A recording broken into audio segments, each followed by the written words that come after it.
अस्सलाम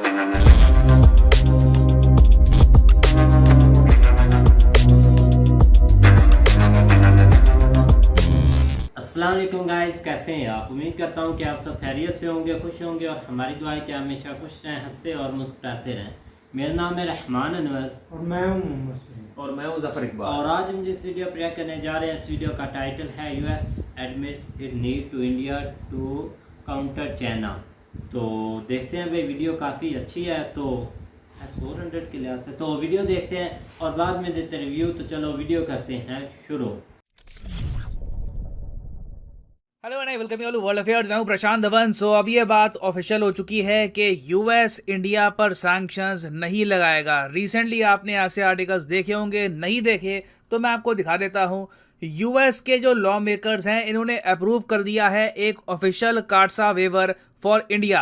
आपको याद होगा कि भारत ने रशिया से परचेज किया था S-400 मिसाइल डिफेंस सिस्टम।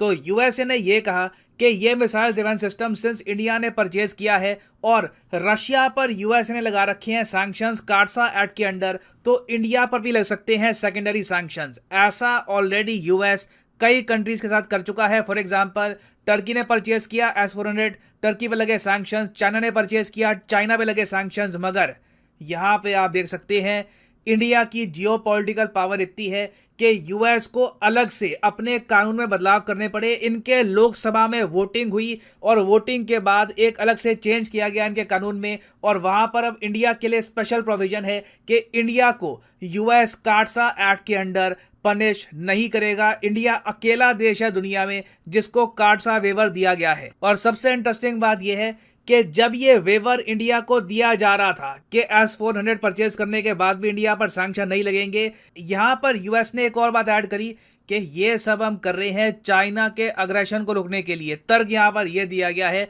कि चाइना का फैक्टर यहां पर बहुत बड़ा है, इसीलिए हम अलाउ कर रहे हैं कि ठीक है इंडिया ने कुछ रशियन वेपन्स परचेज कर लिए, मगर फ्यूचर में हम चाहते हैं कि इंडिया रशिया से वेपन्स परचेज ना करे।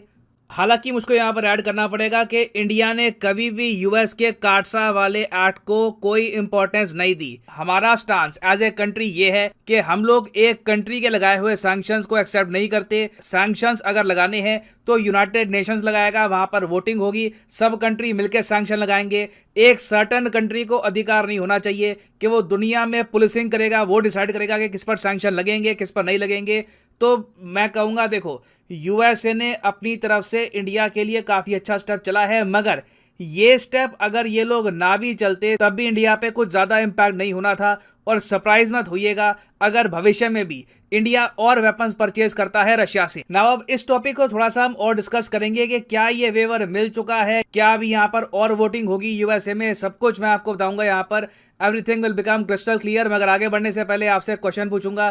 क्वेश्चन यहाँ पर यह है कि NMC 2170 ये आजकल बड़ा न्यूज में है। आपको बताना है कि ये बेसिकली है क्या ये एक मिसाइल है जो डीआरडीओ ने बनाया है? क्या ये इंडिया की पहली लिथियम आयन सेल है? क्या ये एक एस्ट्रॉयड है जो धरती को हिट कर सकता है, या फिर क्या ये एक नए टाइप का स्पेसक्राफ्ट है? कमेंट सेक्शन में करिए उत्तर। सही आंसर मैं आपको दूंगा वीडियो के अंत में। ना पहली बात तो यहाँ पर मैं ये क्लियर कर दूं, देखो जिस तरीके से हमारा पार्लियामेंट है, हमारे पार्लियामेंट में लोअर हाउस है लोकसभा, अपर हाउस है राज्यसभा, उसी तरीके से यूएसए का जो पार्लियामेंट है इसको ये लोग कहते हैं कांग्रेस। हमारे यहाँ पार्टी का नाम कांग्रेस है, इनके यहाँ पूरे पार्लियामेंट को ही कांग्रेस कहते हैं। और इनके यहाँ पर जो लोअर हाउस होता है उसको कहते हैं हाउस ऑफ रिप्रेजेंटेटिव्स, जो अपर हाउस होता है उसको कहते हैं सेनेट। तो अभी जो रिसेंटली वोटिंग हुई है जहां पर यूएसए ने ये डिक्लेयर किया है कि इंडिया पर ये लोग सैंक्शन नहीं लगाएंगे, इसकी वोटिंग अभी तक हुई है हाउस ऑफ रिप्रेजेंटेटिव्स में, मतलब कि यूएसए के लोकसभा में। और लोग एक्चुअली शॉक्ड इसलिए हैं कि ये जो वोटिंग आराम से हो गई, इंडिया के पक्ष में वोटिंग हुई है, क्योंकि यूएसए का जो लोकसभा है वहां पे आप अगर देखो तो डेमोक्रेट पार्टी की मेजोरिटी है, जो बाइडेन की पार्टी यहां पर मेजोरिटी में है। और माना जाता है कि डेमोक्रेट इंडिया को लेकर इतने फ्रेंडली होते नहीं है, मगर तब भी इस पर्टिकुलर केस में क्या रिपब्लिकन क्या डेमोक्रेट सब लोग इकट्ठा आ गए। 330 लोगों ने इस बिल के पक्ष में वोट किया, सिर्फ 99 लोगों ने इसके अगेंस्ट वोट किया, जो मैं अपने आप में कहूंगा बहुत अच्छा रेशियो है। और यहां पर मैं एक आदमी का नाम मेंशन करना चाहूंगा, इंडियन ओरिजिन के मेंबर ऑफ पार्लियामेंट हैं यूएसए के, रो खन्ना। जी हाँ अब मुझे अजीब लगता है ये नाम देखकर, पता नहीं कई इंडियन ओरिजिन के लोग इंडिया से यूएस जाते हैं, क्या हो जाता है उनको, नाम वगैरह सब बदल देते हैं। अब इस आदमी का नाम रोहित है, ठीक है, मगर आप देखोगे विकिपीडिया हर जगह ना इनको पसंद नहीं है रोहित बुलाना, कि रोहित रोहित वगैरह, तो इन्होंने सबको बोल रखा है यू विल कॉल मी रो। तो रो खन्ना साहब हैं। वैसे खैर नाम वगैरह वाली बात हम इग्नोर करें तो बढ़िया इंसान है, मेंबर ऑफ पार्लियामेंट है यूएसए के। इन्होंने ही इंडिया को जो काटसा वेवर मिला है उसका पूरा इनिशिएटिव स्टार्ट किया, इसको स्पीयर हेड किया, और यूएसए के लोअर हाउस में जो वोटिंग हुई है इंडिया के पक्ष में उसमें रो खन्ना का काफी क्रिटिकल रोल था। और अभी रो खन्ना ने यह भी कहा है कि ये इंश्योर करेंगे कि जो अपर हाउस है यूएसए का वहां पर भी वोटिंग हो और ये बिल क्लियर हो जाए। ना मैं यहाँ पर ये ऐड कर दूं कि अमेरिका के ही कई जो जर्नलिस्ट हैं उन्होंने ये कहा है कि अब देखो एक और बार वोटिंग होगी अमेरिका के अपर हाउस में, मगर वो वोटिंग इतनी इंपॉर्टेंट होगी नहीं। अब सीधा अगला जो मेन इंपॉर्टेंट स्टेप है वो है जो बाइडेन की डेस्क, क्योंकि जो बाइडेन के सामने फाइल जाएगी, यहां पर लिखा जाएगा कि पार्लियामेंट तो कह रहा है कि देखो इंडिया पर सैंक्शन लगाने की आवश्यकता है नहीं। जो बाइडेन मेरे हिसाब से 90% चांस है कि अप्रूव कर देंगे इस बिल को, और उसके बाद इंडिया को एक ऑफिशियल वेवर मिल जाएगा काटसा का। और इंटरेस्टिंग बात देखिए इंडिया की हिस्ट्री रही है। अब ये जो काटसा वाला इशू है, countering America's adversaries to sanctions act वाला इशू, यहां पर इंडिया के लिए स्पेशल केस बनाया गया।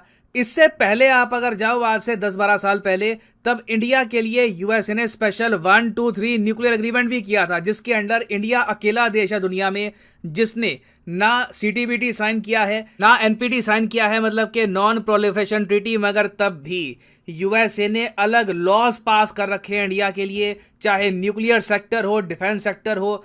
हमारा ट्रूली आप कह सकते हैं अलग ही टाइप का ट्रीटमेंट होता है, और ये बात पूरी दुनिया नोटिस कर रही है आज के समय, चाहे टर्की हो, चाइना हो, वर्ल्ड मीडिया हो, हर जगह लिखा गया है कि पहले न्यूक्लियर डील, अब काटसा में वेवर, इंडिया के लिए यूएस अलग ही लॉज बना के चलता है। और टर्की का जो सरकारी मीडिया है इसने तो यूएस की आलोचना भी स्टार्ट कर दी है कि हम पे सैंक्शन क्यों लगाए, जब हमने S-400 परचेज किया तब तो आपने कहा कि सेकेंडरी सैंक्शन लगेंगे, रशिया पे सैंक्शन लगे तो तुमने रशिया पे परचेज किया, तुम पे भी लगेंगे, तो इंडिया पर भी तो सैंक्शन लगाओ। यूएस देखो यहाँ पे तर्क क्या दे रहा है, मैं आपको बताता हूँ। यूएस तर्क ये दे रहा है कि इंडिया का केस स्पेशल है, टर्की और चाइना का केस डिफरेंट है, क्योंकि क्या इन दोनों कंट्रीज को कोई जेन्युइन थ्रेट था? क्या हम कह सकते हैं कि टर्की को आज के समय कोई बहुत जरा बड़े कंट्री से कुछ अटैक होने का डर है? बिल्कुल नहीं है। टर्की तो नेटो का मेंबर है, इनको तो टेंशन करने की आवश्यकता ही नहीं है। इन पे कोई अटैक करेगा, नेटो का आर्टिकल 5 एक्टिवेट हो जाएगा, सारी नेटो कंट्रीज मिलकर अटैक करेगी, तो टर्की को S-400 की कोई खास आवश्यकता नहीं थी। इंडिया के केस में लिटरली यूएस ने लिखा है यहाँ पर वेवर देते समय कि इंडिया एक थ्रेट फेस कर रहा है चाइना से, चाइना बड़ा देश है, चाइना अग्रेशन कर रहा है इंडिया की बॉर्डर पे, तो इंडिया को रशियन वेपन चाहिए थे। इंडिया हिस्टोरिकली डिपेंडेंट रहा है रशिया पर। अब अचानक से हम ये नहीं कह सकते इंडिया को कि चाइना के अग्रेशन को इग्नोर कर दो और रशिया के वेपन्स ना परचेज करो। तो स्ट्रेटेजिक जो यहाँ पर इश्यूज है वो सब देखते हुए यूएसए ने ये स्टेप चला है ना। यहाँ पर मैं एक बात ऐड करूंगा कि ठीक है यूएसए ने अभी के लिए ये तर्क दे दिया इंडिया को छूट देने का, मगर बाकी देशों में यूएस की आलोचना तो यहाँ पर बिल्कुल होगी। चाइना आलोचना करेगा, टर्की आलोचना करेगा, और मेरे हिसाब से ये सब टल सकता था अगर हम डोनाल्ड ट्रंप की सुनते। डोनाल्ड ट्रंप ने आपको पता होगा आज से कई साल पहले जब काटसा पे साइन किया था तभी कह दिया था कि ये जो एक्ट है ये यूएसए को फंसा देगा, बाद में प्रॉब्लम्स आएगी इसकी वजह से। और अब हुआ भी यहाँ पर यही है। कई सालों बाद यूएसए को अपने कानून में चेंज करना पड़ा, स्ट्रेटेजिक एम्पैथी दिखानी पड़ी, क्योंकि इनका ही एक बहुत ही बड़ा एलाई इंडिया लगातार रशिया से वेपन्स परचेज कर रहा था। अब यहाँ पे मुझे एक और बात भी ऐड करनी पड़ेगी। यूएसए में ही कई जो जियोपॉलिटिकल एनालिस्ट हैं कि सिंस इंडिया बहुत ही जल्द F-18 सुपर हॉर्नेट परचेज करने वाला है, तो यूएस ने ये देखकर इंडिया को काटसा का वेवर दे दिया। देखिए ये रियलिटी नहीं है। पहली बात तो हम रफाइल परचेज करेंगे और ज्यादा रफाइल परचेज करेंगे नेवी के लिए, या फिर F-18 Super hornet American made, ये अभी तय हुआ नहीं है। और अगर देखो अगेन हमें यह समझना होगा यूएसए जो भी सैंक्शन लगाता S-400 की खरीद को लेकर, ये सैंक्शन ऐसे होते कि हमारी आर्मी में, डिफेंस मिनिस्ट्री में किसी पर सैंक्शन लग जाते, उनके अकाउंट फ्रीज हो जाते। ऐसा नहीं है कि कोई आर्थिक सैंक्शन लगने थे यहाँ पर जो रशिया पे लगे हैं। तो ये अज्यूम कर लेना कि कल को अगर मान लो India F-18 Super Hornet purchase करता है तो उसके रिस्पॉन्स में यूएस ने पहले ही इंडिया को एक क्लियरेंस दे दी है, ये एक सही असेसमेंट नहीं होगी। और आप अगर एक जियोपॉलिटिकल कंटेक्स्ट के हिसाब से देखो तो यूएस का जो ये मूव है बहुत ज़्यादा पॉजिटिव मूव है। इससे इंडिया और यूएस के रिलेशंस में जो कुछ इश्यूज थे कम होंगे, जो मिसट्रस्ट एग्जिस्ट करता था धीरे धीरे खत्म होगा, क्योंकि बहुत अजीब लगता रहा कि एक तरफ यूएस कहता रहा कि इंडिया हमारे लिए बहुत इंपॉर्टेंट पार्टनर है, दूसरी तरफ सैंक्शन की बात होती थी। तो अब कुछ क्लैरिटी यहां पर आ गई है, तो this is very good for India US relations. और हाँ, वापस आते हैं क्वेश्चन की तरफ के NMC 2170 ये आखिर है क्या? तो सही उत्तर यहाँ पे है ऑप्शन बी, ये है भारत का पहला लिथियम आयन सेल। ये बनाया है ओला ने। यहां पर आप देख पाओगे have made India's first indigenously made lithium ion cell, ये कहा है ओला ने। और इस आयन सेल का नाम है NMC 2170। इसकी मास प्रोडक्शन 2030 में स्टार्ट हो जाएगी। और फाइनली यहाँ पर मैं ये भी ऐड कर दूं कि अनअकैडमी में जो यूपीएससी कॉम्बो कोर्सेज हैं इनमें एक स्पेशल डिस्काउंट चल रहा है अभी के लिए। ये डिस्काउंट रिसेंटली स्टार्ट हुआ है और 15 जुलाई को खत्म हो जाएगा। यहाँ पे कमेंट सेक्शन में जाओ, पिन कमेंट में आपको मिलेगा यहाँ पर ये लिंक, 2 लिंक यहाँ पे होंगे, किसी भी लिंक पे आप कर सकते हैं क्लिक, और यहाँ पे आप परचेज कर पाओगे अनअकैडमी का यूनिक कॉम्बो पैकेज, जिसके अंदर यूपीएससी प्रीलिम्स, मेंस और ऑप्शनल तीनों की तैयारी आप इकट्ठा कर पाओगे। आप अगर ये कोर्सेज अलग अलग परचेज करोगे तो आपको आराम से 10 से 15 हज़ार रुपए पे करने होंगे। तो कॉम्बो में यहाँ पे आपकी सेविंग होती है। उसके अलावा एडिशनल सेविंग आपकी यहाँ पर इसलिए होगी क्योंकि 15% का डिस्काउंट चल रहा है। उसके अलावा भी आपको 10% का यहाँ पे ऑफ और मिलता है अगर आप यूज करते हैं प्रोमो कोड PD10। प्राइसेस और ज्यादा यहाँ पर गिरने स्टार्ट हो जाएंगे अगर आप यूज करते हैं कोड PD10। जो 36 महीने का कोर्स है ये आपको पड़ेगा सिर्फ 2749 रुपीज पर मंथ का, और इसमें प्रीलिम्स, मेंस, ऑप्शनल तीनों ही कवर होते हैं। तो अगर आप एक कॉलेज स्टूडेंट हैं, आपके पास अभी टाइम है 2-3 साल का, तो you can buy the 36 month course, it will help you tremendously. So इसी नोट के साथ ये है वीडियो का अंत। Thank you for listening and as always God bless you all.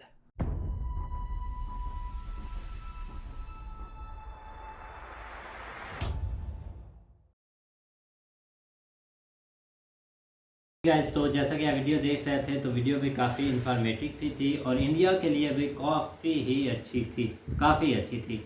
लेकिन ये है कि बिल्कुल ये जो सैंक्शन हटाए हैं ना, वो दूसरा क्या उसको बोलते हैं कि ये अगर यहाँ पर आ जाए तो ये भाई उनकी पॉलिसीज़ ही हैं जो कि खारजा पॉलिसीज़ या आज़ाद पॉलिसीज़ हैं, जिसकी वजह से वो ये काम कर रहे हैं। क्योंकि ये सबसे ज़रूरी ये चीज़ होती है कि आपके पास आज़ाद खारजा पॉलिसी हो, आप अपने खुद मुख्तार हों, हर अपना फ़ैसला अपने आप करें।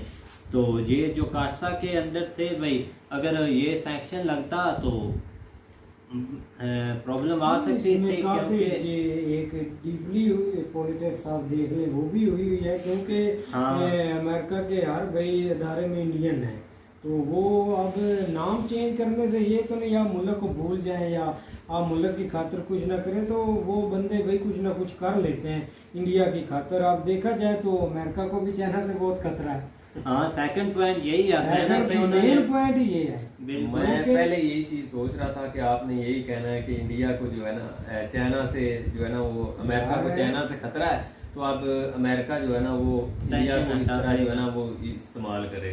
यार ये लेकिन एक में भी यही लिखा था, जितनी भी न्यूज़ इस पर छपी है उन्होंने एक मेन पॉइंट यही रखा है कि इंडिया अगर अमेरिका भी खौफजदा है चाइना से, क्योंकि चाइना दिन ब दिन बढ़ते ही जा रहा है, तो अमेरिका नहीं चाहता कि इंडिया अगेन है चाइना के। अगर इंडिया कुछ स्टेप ले या उनकी ताकत में आए तो अमेरिका तो खुश ही होगा, सैक्शन लगाने की बजाय वो उनको सपोर्ट पीछे से करेगा। बिल्कुल भाई, यही बात है भाई। अब ये तो आपको पागल भी समझ सकता है इसको। बिल्कुल भाई, ये आप समझ, लेकिन ये कि मैं इसको इस चीज़ के ऊपर नहीं कहूँगा। मैं ये कहता हूँ कि ये एक जियोपॉलिटिकल पावर है इंडिया की, जिसकी वजह से ये सब कुछ हो रहा है। आप जो मर्जी समझते रहें, और देखो ना, एक आप शुरू जब से आप देख रहे हैं कि ये एक लास्ट वाक़या जो शुरू हुआ है रशिया यूक्रेन जंग वार का, तो उसमें उससे लेकर अब तक जो है ना, अभी तक भी आप देख रहे हैं जितने भी वाक़े हुए हैं उसमें एक इंडिया ने एक न्यूट्रल रह के अपना किरदार अदा किया है, और उसमें वो उन्होंने अपने आप को जो है ना वो एक ताकतवर के तौर पे जो है ना वो शो किया, अगर आप समझे तो। लेकिन ये कोई इतना आसानी से नहीं होता, ना ही होगा। यार मेरी बात सुनो ना, इस खित्ते में अगर जो है भी ना कोई चाइना को टक्कर देने वाला या चाइना के अगेन आने वाला, तो वो सारी बात है इंडियन है। ना तो पाकिस्तान जाएगा, ना टर्की जाएगा, ना रशिया जाएगा। इधर इस खित्ते में एक इंडिया ही है जो उनके खिलाफ या उनके आगे उनका मुकाबला करता है, तो ज़ाहिर बात है अब अमेरिका इतना एंटी भी है चाइना का, तो उन्होंने सपोर्ट तो करनी है।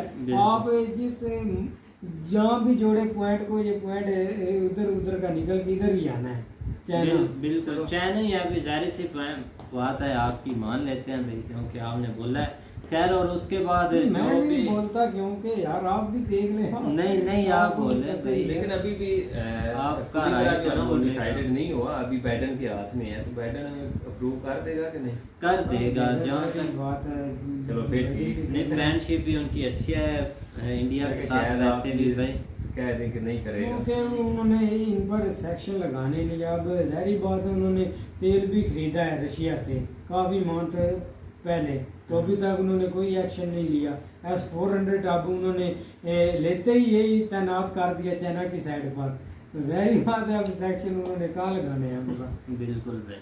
तो खैर, अब उम्मीद करते हैं कि गाइज आपको वीडियो पसंद आएगी। अगर पसंद आए तो लाइक सब्सक्राइब जरूर कीजिएगा और कमेंट में अपनी राय का इज़हार जरूर कीजिएगा। अल्लाह।